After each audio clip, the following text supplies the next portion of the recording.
বেপরোয়া গতির শিকার শোভন বৈশাখীর এসকর্ট পুলিশের গাড়িতে ধাক্কা।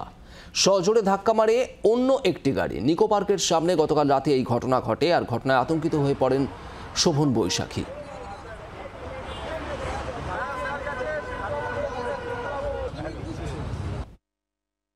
হঠাৎ করে একটা গাড়ি প্রায় অন্ধকার থেকে বেরিয়ে এসে বারবার আমাদের গাড়ির দিকে এসে যখন ধাক্কা লাগানোর চেষ্টা করছে, পেছন থেকে পুলিশরা থামতে বলছে, একবার নয় দুবার নয় তিনবার যখন কাছে এসে গেছে, তখন আমরাও ট্রমাটাইজ হয়ে গেছি যে কী উদ্দেশ্যে গাড়িটা আসছে, সেটা আমাদের কাছে একটা বড় বিষয় ছিল।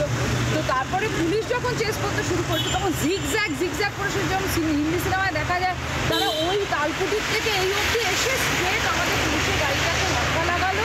এবং সবচেয়ে ভয়ঙ্কর বিষয় হচ্ছে যে তারপরেও তারা কিছুতেই গাড়ি থেকে নামছে না। যখন পুলিশ রিকোয়েস্ট করছে যে কী তোমাদের আইডেন্টিটি, তোমরা তোমাদের ড্রাইভিং লাইসেন্স দেখাও, তোমরা কী উদ্দেশ্যে, কোনো কথা নয়। তারপরে অবশেষে বললো যে আমরা পরীক্ষা শেষে মাইন্ড ফ্রেশ করতে বেরিয়েছিলাম, তাই জন্য আমরা এরকমভাবে কি পরীক্ষা বলছে। তো মাধ্যমিক দিয়েছে, মাধ্যমিকের পরে তো ড্রাইভিং লাইসেন্স পাওয়ারই কথা নয়।